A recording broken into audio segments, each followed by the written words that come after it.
పరిశుద్ధ నామములకు స్తోత్రములు. ఈరోజు ధ్యానాంశం కొరకు ఆదికాండము 25వ అధ్యాయము 27, 29 వచనాలు మనం ధ్యానించుకుందాం.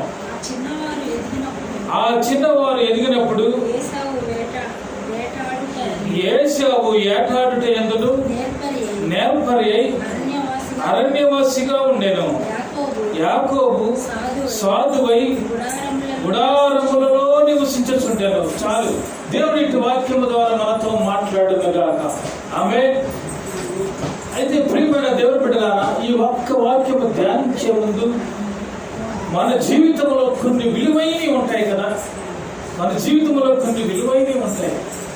అయితే ఒకనొక వ్యక్తి గురించి మీ రోజు పరిచయం చేసి వాక్యం ధ్యానించుకున్నాం. ఏంటంటే ప్రియమైన దేవుని బిడ్డలారా, ఒకనొక వ్యక్తి తన చాలా ఉన్నతమైన కుటుంబం, అది చాలా ధన సమృద్ధి కలిగిన కుటుంబం. అతను పంజాబ్ రాష్ట్రం నుంచి విదేశాలకి లండన్ అనే ప్రాంతంలోకి వెళ్ళి విద్యను అభ్యసించడానికి వెళ్ళాడు. ఏ విద్యను అభ్యసించడానికి వెళ్ళాడంటే మెకానికల్ ఇంజనీరింగ్ చదువుకోవడానికి వెళ్ళాడు. అక్కడ ఆ రోజుల్లో ఇంజనీరింగ్ చదవటం అంటే చాలా ఒక ఉన్నతమైన సంపద కలిగి ఉన్నతమైన ఆస్తులు కలిగిన వాళ్ళు మాత్రమే చదువుకునేవాళ్ళు. ఈ రోజుగా చూసుకుంటే మన గ్రామంలో కూడా ఆ రోజుల్లో ఒక్కళ్ళో ఇద్దరు ఉండేవాళ్ళట. ఇప్పుడు అందరూ ప్రతి కుటుంబానికి ఒక ఇంజనీర్ ఉన్నారు. ఒక కుటుంబానికి ఇద్దరు ముగ్గురు చదువుకున్న వాళ్ళు చాలా మంది ఉన్నారు. ఆ రోజుల్లో ఆయన ఇంజనీరింగ్ చేయడానికి లండన్ ప్రాంతానికి వెళ్తే ఆయన కాలేజీలో రోజు వెళ్ళి చదువుకుంటూ ఉండేవాళ్ళట. అది క్రిస్టియన్ కాలేజీ. అది క్రిస్టియన్ కాలేజీ అయితే ఈయనకు కూడా ఏమి ఇచ్చారట, ఒక బైబుల్ ఈయనకి ఇచ్చారట. బైబుల్ ఇస్తే ఇతను పంజాబ్ అంటే సామాన్యులకు ఏ మతం వాళ్ళు ఉంటారు, ఏ మతం వాళ్ళు ఉంటారు. పంజాబ్ అనగానే మనకు జ్ఞాపకం వచ్చేది సిక్కు మతస్థులు. పంజాబ్ అంటే సిక్కులు ఎక్కువగా ఉంటారు అక్కడ. ఆ సిక్కులు ఎక్కువగా ఉంటే మేము సిక్కు మతస్థులము, మా మత గ్రంథాలు లేవా, మాకు చాలా మత గ్రంథాలు ఉన్నాయి, మరి మేము చదువుకోవడానికి బైబిల్ గ్రంథం నాకెందుకు ఇచ్చారని అతను తీసుకెళ్ళి అతను అక్కడే ఆ బైబిల్ మొత్తం చించేసి అక్కడ అగ్గిపుల్ల కాల్చి తగలబెట్టేశాడు. హల్లెలూయా. ఏం చేశాడు? అగ్గిపుల్ల గీసి బైబిల్ గ్రంథాన్ని, ఈ పరిశుద్ధ బైబిల్ గ్రంథాన్ని తగలబెట్టేశాడట.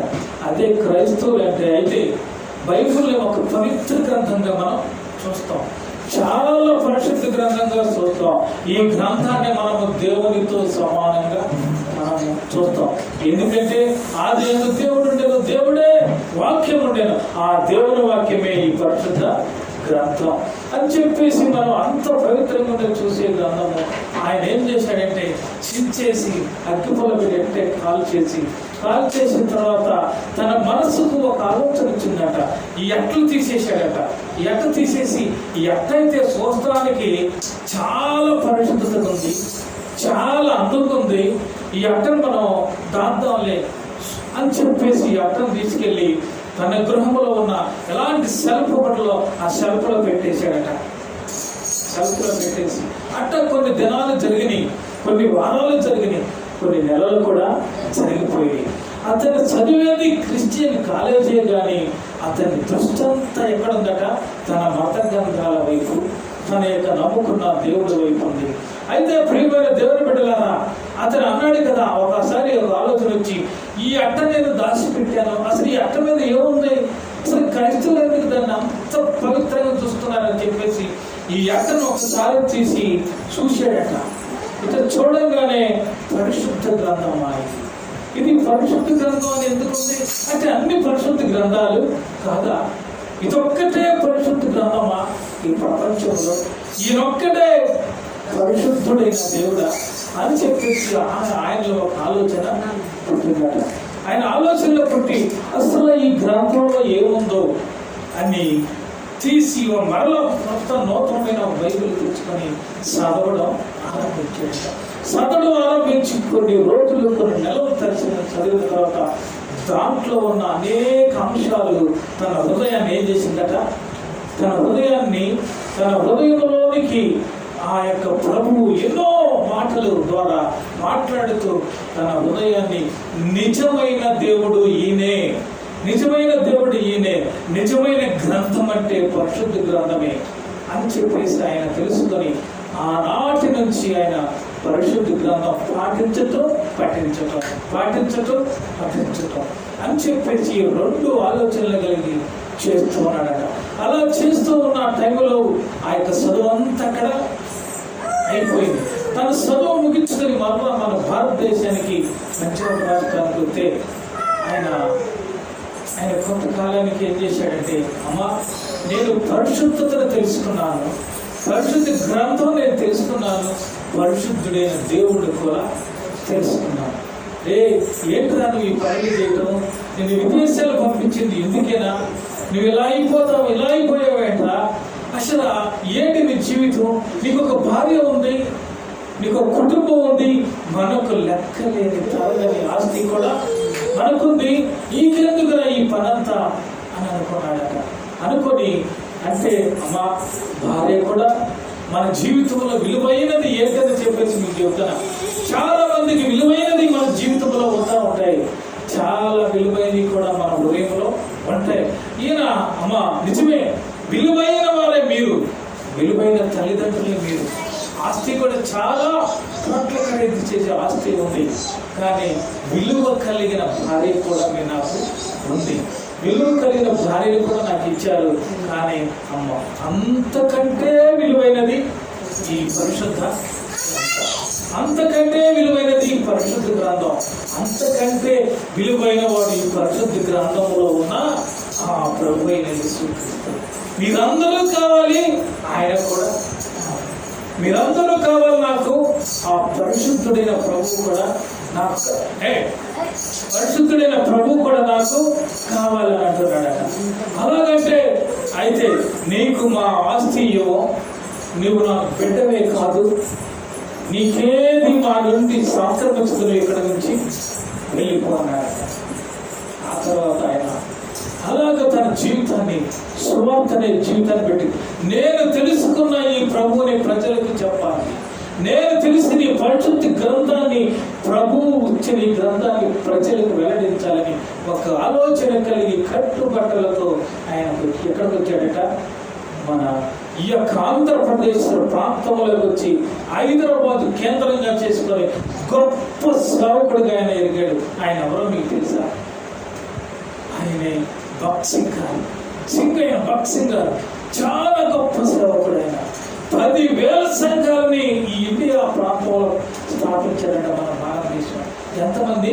10,000 సంఘాలు స్థాపించడం కాకుండా ఎంతో మంది బిడ్డలు, నరకానికి పోతున్న బిడ్డలను ఆ నరకంలో నుంచి ఆయన వెలుపలికి తీసుకొచ్చాడు. ఆఖరికి తన జీవితాన్ని 3.5-4 సంవత్సరములు చివరి దశలో, ఆఖరి దశలో, అంత్య దశలో ఆయన మంచం మీద ఉండి 3-4 సంవత్సరంలో మంచం మీద ఉన్నాడట. అయ్యా ఎందుకయ్యా నా బ్రతుకు చివరి దాకా వచ్చింది కదా, ఇక నాకు తీసుకొయ్యా అని చెప్పేసి ప్రతినిత్యం ప్రార్థన చేస్తుంటే ప్రభు అన్నాడట, అయ్యా నువ్వు ఇంకా ప్రార్థన చేసే దినాలు ఇంకా చాలా ఉన్నాయి, నువ్వు మంచంలో ఉండి పడుకునే ప్రార్థన చేయని చెప్పేవాడట. అలాగే ప్రార్థన చేస్తూ ఉంటే ప్రతిరోజు ఆకాశం నుంచి దూతలు వచ్చి ఆ యొక్క భక్సింగయ్య గారి యొక్క దేహానికి, ఆయన యొక్క శరీరానికి పరిచర్యలు చేసేవాళ్ళట. ఆ పరిచర్య చేసే ఆ భక్సింగ్ గారికి విదేశాల నుంచి, అమెరికా నుంచి, లండన్ నుంచి, ఇంకా గ్రేట్ బ్రిటన్ నుంచి కూడా పరిచయాలు చేయడానికి అనేక మంది స్త్రీలు అక్కడ ఆయన దగ్గరికి వచ్చారు. ఎందుకు వచ్చారు?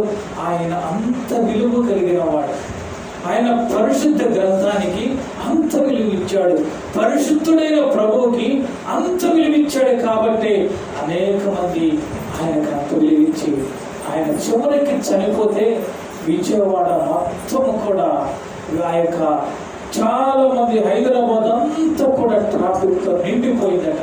ఆయన్ని ఒక వ్యాన్ మీద ఎక్కిస్తే వ్యాన్ని స్టార్ట్ చేయొద్దు, వ్యాన్ని నడపొద్దు, మేము ఆ అయ్యగారిని మేమేం చేస్తామంటే తాళ్ళు కట్టి మేము లాక్కెళ్ళిపోతామా, కానీ అయ్యగారిని మాత్రం మీరు తీసుకెళ్ళొద్దని చెప్పి కొన్ని లక్షల మంది ఆయన చివరిసారి చూస్తానికి అనేక మంది జనాలకి హైదరాబాద్ ఎంత కూడా నిండిపోయిందంట.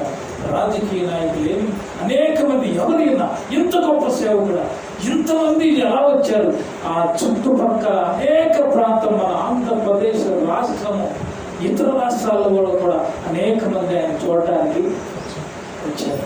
మరి ఆయన విలువ కలిగిన వాడేగా, ఆయన విలువ కలిగిన వాడేగా, ఆయన గొప్పవాడేగా, ఆయన ఆశ్చర్యకరుడు కదా. నిజంగా అంత విలువ కలిగిన ఆయన ఏం వదులుకున్నాడు?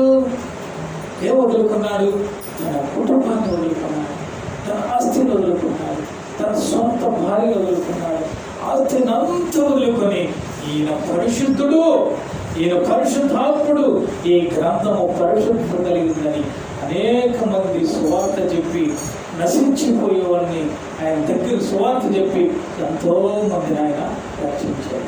అందుకనే ప్రియమైన దేవుని బిడ్డలారా, వాళ్ళ జీవితంలో అన్నిటికంటే విలువైనది ఏంటి చెప్పండి?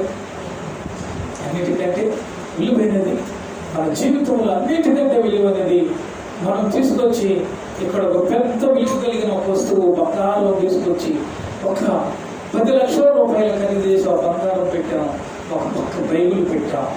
ఏది కావాలని కోరుకుంటారు? అయ్యా నాయుడు గారు, 10 లక్షల విలువైన బంగారం ఇక్కడ ఉంది, బైబిల్ ఇక్కడ ఉంది, మరి ఏది విలువైంది? నీ మనసుకి ఏమనిపించింది? 10 లక్షలు ఖరీదు చేసే బంగారాన్ని తీసుకుంటావా, మరి బైబిల్ తీసుకుంటావా? ఏది తీసుకుంటాం? చాలా విలువ కలిగినది. తెలిసిన వాళ్ళైతే కొన్ని కోట్ల ఖరీదు చేసే ఈ బైబిల్, ఎన్నో సంవత్సరాలు రాసిన బైబిల్, 40 సంవత్సరాలు రాసిన బైబిల్, కొన్ని వందల మంది రాయబడిన బైబిల్, కొన్ని వందల సంవత్సరాల చేత రాయబడిన బైబిల్, అనేక మంది చేత పరిశుద్ధాత్మతో రాయబడిన బైబిల్ని మనం చేత పట్టుకుంటాం.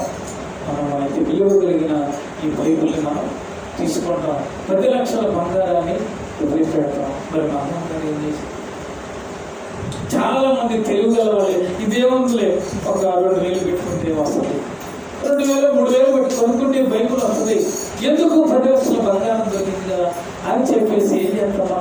బంగారమే తీసుకెళ్ళిపోతాం.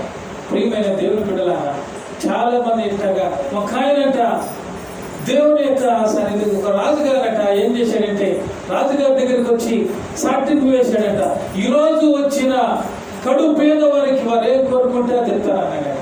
ఏం కోరుకుంటే అది ఇస్తానని రాజుగారు ప్రకటన చేస్తే అనేక మంది వచ్చారట. ఒక ఆయనేమో అయ్యా నాకు 20 ఎకరాల పొలం కావాలన్నాడు, ఒక ఆయన నాకు మంచి డాబా కావాలన్నా, ఒక ఆయన ఇంకా విలువ కలిగిన వస్తువులు కావాలన్నాడంట, ఒక ఆయనేమో నేను ఈ దేశంలో ఒక్కరోజు నేను పరిపాలన చేయాలని కోరుకున్నాడట. మనమైతే ఏం కోరుకుంటాం?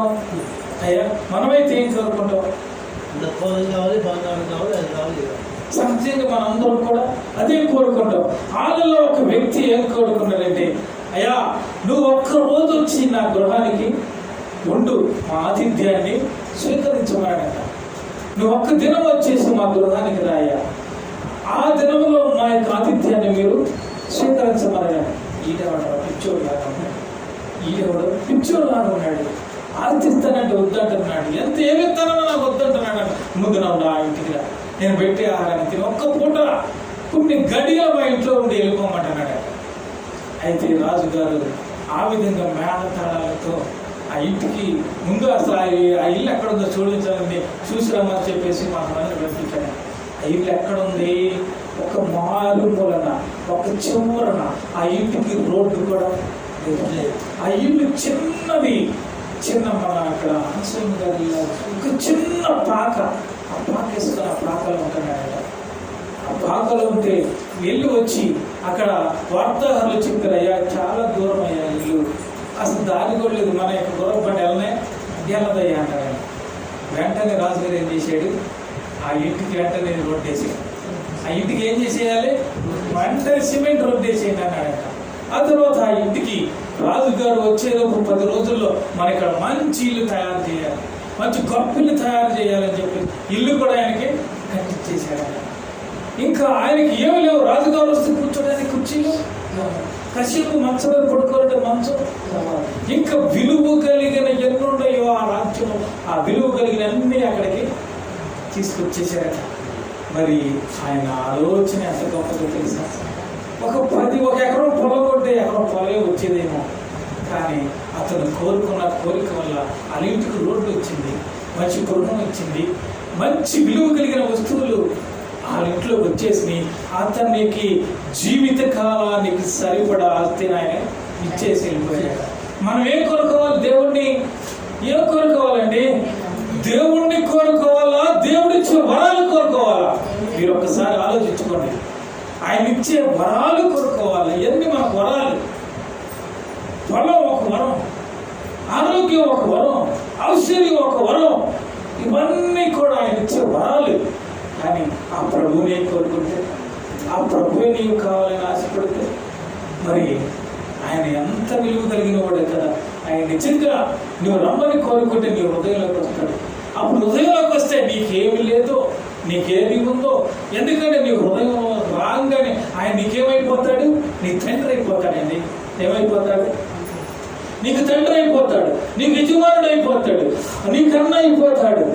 అన్నిటికీ నీకు సమానంగా నీకేం కావాలో ఆయన నీకు సహాయం చేస్తాడు. అందుకని మన జీవితంలో ఏం కోరుకోవాలట? వరాలను కోరుకోకూడదు, వరాలిచ్చే దేవుణ్ణి మనం కోరుకోవాలి. వరాలిచ్చే దేవుణ్ణి ఆహ్వానిద్దాం. ఆయన ఎందుకంటే అంత విలువ కలిగిన వాడు. మన జీవితంలో విలువ ఏంటిది? మన జీవితంలో మన ప్రాణం చాలా విలువైనది. ఈ ప్రాణం కంటే విలువైనది ఏమన్నా ఉందా మన జీవితంలో? ఆ తర్వాతకి అసలు ప్రాణం ఉంటేనే కదా మంచం, డబ్బులు గట్ట మంచం లేకపోతే పులిసైనా లేకపోతే డబ్బులైనా దేనికైనా మనకు ఉపయోగపడేది. ఈ ప్రాణమే లేకపోతే. అందుకనే ప్రియమైన దేవుని బిడ్డలారా, ఈ ప్రాణము ఆత్మ ఆయన ఇచ్చిన ఉచితమైన బహుమానం. ఇక్కడ చూసుకుంటే కొన్ని మాటలు ఇక్కడ ధ్యానించుకుంటే ఏముందంటే, ఇక్కడ యేసేవు గురించి రాయబడింది. యేసేవు దేంట్లో నేర్పరై ఉన్నాడట? దేంట్లో నేర్పరై ఉన్నాడు? ప్రతి ఒక్కరు ఒక పని చేస్తూ ఉంటారు కదా. ఒకరు వంటలు చేయడంలో నేర్పడతా ఉంటారు, ఒకళ్ళు అంట్లు తోమడంలో కూడా నేర్పడతా ఉంటారు. అలాగే ప్రియమైన దేవుని బిడ్డలారా, ఈయన యేసేవు గారు తన జీవితంలో అరణ్యములో వేటాడటంలో చాలా నేర్పరైన వాడు కదా, చాలా నేర్పరైన వాడు. అలాగే తన తమ్ముడైన ఈయన ఎవరు అరణ్యవాసిగా ఉండేను, ఏమైనాడంట? అరణ్యవాసిగా ఉండి వేటాడుతూ తన తల్లిదండ్రులకు ఉపయోగకరముగా ఉండేవాడు. అయితే యాకోబు గురించి ఏం రాయబడిందంటే, తన తండ్రి అయిన యాకోబు సాధువై గుడారములో నివసించుతుండేది. ఏముంది? తన తమ్ముడు సాధువై తన గుడారములో తనకిచ్చిన తల్లిదండ్రుల యొక్క సాధు అంటే ఏంటి? గెడ్డం పెంచుకునే వాళ్ళని మనం ఏమంటాం? సాధువులండి. ఇప్పుడైతే అందరూ గెడ్డం పెంచుకుంటున్నారు, అది ఒక ఫ్యాషన్ అయిపోయింది. కానీ వాళ్ళు సాధువులు కాదు ఇప్పుడు ఉన్నవాళ్ళు. వాళ్ళు హృదయాల్లో తోడేళ్ళు స్వభావం కలిగిన వాళ్ళు. అదొక ఫ్యాషన్ అయిపోయింది. అయితే సాధువు అంటే గెడ్డం పెంచుకొని వాళ్ళు ఏంటంటే ఏమంటారు? వాళ్ళని అన్ని సంస్థలను విడిచిపెట్టి యోగ పొంగవులు వాళ్ళు సాధువులు అనేవాళ్ళు. అలాగే ప్రియమైన దేవుని బిడ్డలారా, వాళ్ళలో నంట కూడా సాధువైన మృదువైన స్వభావం వాళ్ళలో ఉండదట. కానీ ఇక్కడ చూసుకున్నట్లయితే సాధువై అంటే ఈయన యేసేవు కంటే శ్రేష్టమైన వాడు. సాధు అంటే నెమ్మది కలిగిన మనస్సు కలిగిన వాడు, దేవుని సన్నిధిలో గొప్ప యోగ్యత కలిగిన వాడు. తన గుడారములో తనకిచ్చిన తల్లిదండ్రుల గుడారంలో నివసించేవాడు.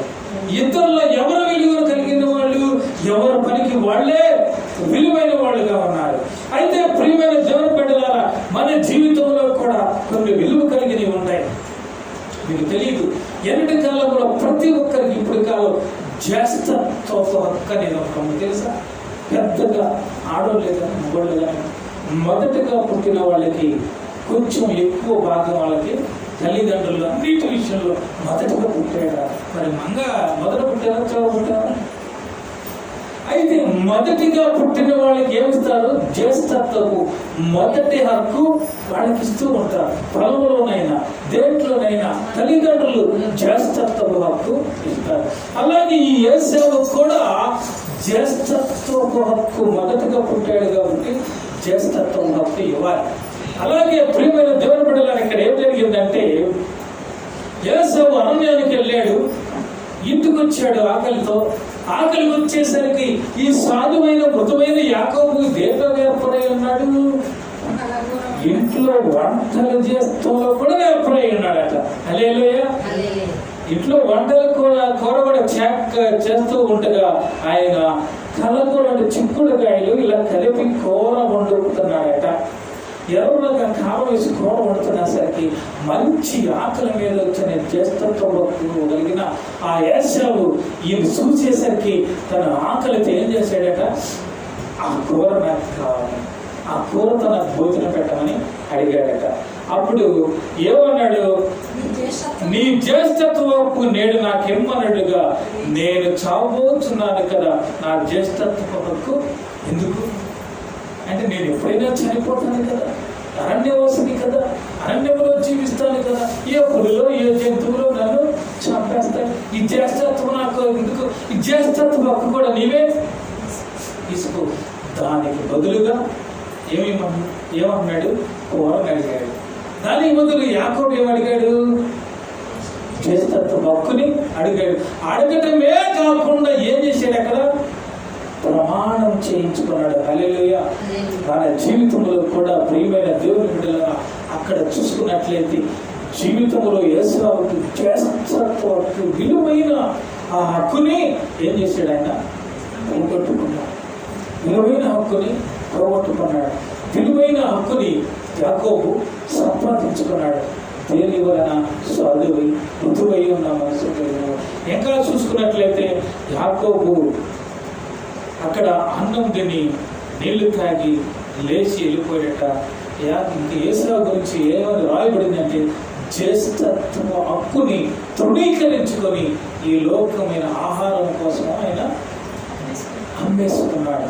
అయితే ప్రియమైన దేవుని బిడ్డలారా, విలువ కలిగిన దాన్ని పోగొట్టుకున్నాడు, విలువ లేని దాన్ని ఆయన సంపాదించుకున్నాడు. ఇప్పుడు నేను చెప్పబోయేది ఏంటంటే, మన జీవితంలో విలువైనది ఏమిటి, విలువ కలిగినది ఏమిటి, విలువ లేని దానికోసం మనం పాకులాడుతున్నాం, విలువైన దాన్ని మనం పోగొట్టుకుంటున్నాం.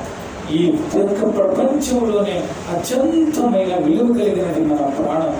అత్యంత విలువ కలిగిన వాళ్ళు మన తల్లిదండ్రులు కదా, అత్యంత విలువ కలిగిన వాళ్ళు మన తల్లిదండ్రులు. ఎందుకని, నీవు పుట్టడానికి భూలోకానికి రావడానికి ఆ తల్లిదండ్రులు నీకు ఒక కారణమై వాళ్ళు ఉన్నప్పుడు వాళ్ళు సమస్తాన్ని వదిలేసుకొని తన ఆహారం తినకుండా ఎన్నో దినాలు పస్తులుంటే కానీ నేనైనా నువ్వైనా ఈరోజు నీ స్థాయికి మనం చేరుకోవాలి.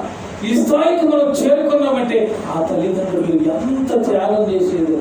ఒక తల్లి అనుకూడదు కదా, తన నొప్పులు పడుతున్న ఆ గడిలో తన తల్లి అనుకూడదు కదా, ఇలాంటి భయంకరమైన ఈ బాధ భరించే బదులు నేను వివాహం చేసుకోకుండా ఉంటే మేలు అనుకూడదు కదా తల్లి. ఆ యొక్క ప్రయాసలు అలాంటి మరి ఆ దినము ఆ క్షణము వెంటనే తన పుట్టిన బిడ్డను చూడగానే తన బ్రతుకులో పడిన బాధంతా ఏమైపోతాక మర్చిపోయి ఆ బిడ్డని తన ఒళ్ళోకి తీసుకొని ఏం చేస్తుంది, ఎంత బాధలో ఉన్న ఆ బాధ అంతా మర్చిపోయేది. అది తల్లి ప్రేమ, అది తండ్రి ప్రేమ. మరి మన జీవితంలో మన విలువైన ఏమన్నా పోగొట్టుకున్నాం, ఏదైనా మన జీవితంలో పోగొట్టుకున్నాం. ప్రియమైన దేవుని గారు ఇక్కడ యేసయ్య తన జీవితాన్ని పోగొట్టుకున్నాడు. యేసయ్య తనకు రావాల్సిన జ్యేష్ఠత్వం హక్కును పోగొట్టుకున్నాడు.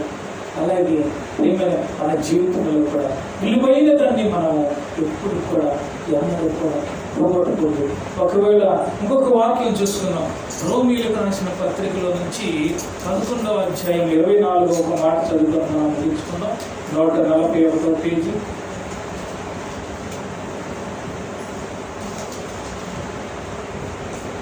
Page number 141. 11వ అధ్యాయం 24. నేను చదువుతా. ఎట్లనగా నీవు స్వభావ విరుద్ధముగా మంచి ఒలీవ చెట్టును అంటు కట్టబడిన ఎడల స్వాభావికమైన కొమ్మలకు వారు మరి నిశ్చయముగా తమ సొంత ఒలీవ చెట్టును అంటకట్టబడ్డారా? ఎట్లనగా నీవు స్వాభావికమైన అడవి ఒలివ చెట్టు నుండి కోయబడి స్వాభావిక విరుద్ధముగా మంచి ఒలివ చెట్టును అంటుకట్టబడిన ఎడల, ప్రియమైన దేవుని బిడ్డలారా, ప్రపంచంలోనే అత్యంత విలువ కలిగిన నూనె ఏంటంటే ఒలివ నూనె. ఒలివ ఆయిల్ చాలా విలువ కలిగింది. ఆ నూనె సుమారు కేజీ నూనె 1200, 1300. ఒకటి మన ఇక్కడ డిమార్ట్లో చూసాం, 1200 రూపాయలంట ఆ నూనె, కేజీ నూనె. అది ఒలివ చెట్టు. ఆ చెట్టు ఎక్కడుంటుంది? ఇజ్రాయేల్ దేశంలో ఉంటాయి. ఆ చెట్లు చాలా ఎత్తుగా పెరుగుతాయి. దాని కాయలతో తీసిన నూనె చాలా విలువ కలిగినది, చాలా శ్రేష్టమైనది. మనం భోజనాలకు కూడా అది వాడుకోవచ్చు. చాలా కాస్ట్లీ కలిగిన వైద్యానికి కూడా వాడుకోవచ్చు. అలా విలువ కలిగిన చెట్టు ఇది అడవిలో కూడా పెరిగిందట. కానీ అడవిలో పెరిగిన ఈ ఒలివ చెట్టు, మరి మన మంచి ఒలివ చెట్టు, అడవిలో పెరిగిన ఒలివ చెట్టు అనే 2 పోలికలు ఇక్కడ దేవుడు పోలుస్తున్నాడు. ఈ అడవిలో పెరిగిన ఒలివ చెట్టు అంటూ తీసుకొచ్చి మంచి ఒలివ చెట్టుకు అంత కట్టబడాలట. హల్లెలూయా. ఈ అడవిలో పెరిగిన ఒలివ చెట్టు మంచిగా పెరిగిన, ఏపుగా పెరిగిన ఒలివ చెట్టుకు అంటూ కట్టబడితే ఏమైంది? మంచి ఒలివ చెట్టుగా అది కూడా మార్చబడింది. నిన్నటిదాకా మనం అడవిలో పెరిగిన ఒలివ చెట్టు లాంటి వాడమాట. దేవుని మందిరానికి రాకమునుకు మనం ఎలాంటి వాడమాట? అడవిలో పెరిగిన ఒలివ చెట్టు లాంటి వాడ. ఇప్పుడైతే ప్రియమైన దేవుని బిడ్డలారా, నీవు దేవుని సన్నిధికి వచ్చావు, దేవుని మందిరానికి వచ్చావు, దేవుని పరిశుద్ధమైన దేవాలయంలోనికి వచ్చావు.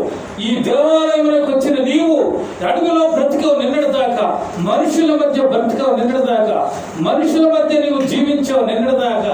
కానీ ఇప్పుడు మనం ఎలా బ్రతుకుతున్నాం? దేవుని మందిరానికి వచ్చి పాతవి గతించిపోయిన, ఇదిగో కొత్తమై సమస్తం ఏమైపోయిందట? నువ్వు అడవిలో పుట్టి, అడవిలో పెరిగి ఒక తెలియని దానిలాగా బ్రతికేవేమో, అడవి జీవితం జీవించవేమో. పాపపు అడవి జీవితం అంటే పాపపు జీవితం, శాపపు జీవితంలో అంటుకట్టబడి ఉన్నావేమో. ఈరోజు దేవుని మందిరానికి వచ్చావు, నీవు మంచి ఒలివ చెట్టుకు నీవు అంటుకట్టబడి ఉండాలి. మంచి ఒలివ చెట్టు అంటే చెట్టు అనగా మనిషికి సాదృశ్యం, చెట్టు అనగా దేవుని యొక్క సంఘానికి సాదృశ్యం. అలాగే ప్రియమైన దేవుని బిడ్డలారా, ఈ యొక్క మధ్యాహ్న కాల సమయంలో చెట్టు అనగా మనిషి. నీవు మనిషి ఈ లోకంలో బ్రతికేటప్పుడు, అడవి అనగా ఈ ప్రపంచంలో అనేక జనముల మధ్య నువ్వు బ్రతుకుతావు. అలాంటి బ్రతుకులు తీసుకొచ్చి దేవుని మందిరానికి రావాలనగా వచ్చిన తోడనే నీ జీవితం అంతా మారిపోవాలి. నీ జీవితం అంతా పాత జీవితాన్ని మర్చిపోవాలి. మరలా నువ్వు నూతన జీవితాన్ని ఆనందించాలి. యేసు ప్రభు అనే ఒక నూతనమైన ఒక మంచి ఒలివ చెట్టుకు నీకు అంటు కట్టబడిపోవాలి. అంటు కట్టబడితే నువ్వు యేసు ప్రభుల వారు ఎలా ఫలించి అభివృద్ధి పొంది ఈ ప్రపంచ దేశంలోనే ఒక ఉన్నతమైన పరిశుద్ధుడైన గొప్ప దేవుడుగా కొనియాడబడుతున్నాడు. ఆయన ఎలాంటి వాడట? ఆయనలో ఏ పాపము లేదు. ఆయన ఆచరణ బ్రహ్మచారి, ఆయన పరిశుద్ధుడైన దేవుడు, ఆయన నీతిమంతుడు, యథార్థవంతుడు, న్యాయవంతుడు, సత్యస్వరూపి. ఆయన నీ పాపములను భరించేవాడు, నిన్ను రక్షించేవాడు. అందుకని మనం ఏ చెట్టు కట్టబడాలి? మనం ఏ చెట్టుకి? యేసు ప్రభుల వారనే మంచి ఒలివ చెట్టుకి మనం అంటు కట్టబడి ఉన్నట్లయితే నీవు కూడా ఒక గొప్ప చెట్టుగా మార్చబడతావు. ఒక గొప్ప దేవుడు నీకు అందు వస్తాయి. నిన్నటిదాకా నీవు ఒకవేళ పాత జీవితంలో ఉన్నట్లయితే ఇప్పుడే ఒక నూతనమైన జీవితానికి రా. ఆ నూతనమైన జీవితానికి వచ్చినట్లయితే నిన్ను జీవిస్తాడు. ఏశావులాగా ఒక ప్రస్తుతమైన మనసుతో మనం ఉండదు. ఒక ప్రస్తుతమైన మనసుతో ఉండదు. అలాగే ఈ లోకంలో అలా భ్రష్టమైన జీవితాన్ని ఉండి ఎంతో మంది తమ జీవితాన్ని పోగొట్టుకుంటున్నారు. ఎంతో మంది తమ జీవితాన్ని కాలగతంలో కలిసిపోయినారు. అలాగే మనం చెప్పుకున్నాం, భక్తి గారు తన జీవితంలో బైబిల్ సించేసిన ఆ యొక్క మనిషి, బైబిల్ కాల్చేసిన ఆ యొక్క మనిషి బైబిల్ గ్రంథాన్ని చదివి ఒక ఉన్నతమైన బోధకుడిగా మార్చబడి, ఒక గొప్ప దైవజనుడిగా మార్చబడి లక్షల మందిని బిడ్డలను ఆయన సంపాదించుకున్నాడు, 10,000 సంఘాలు కట్టాడు.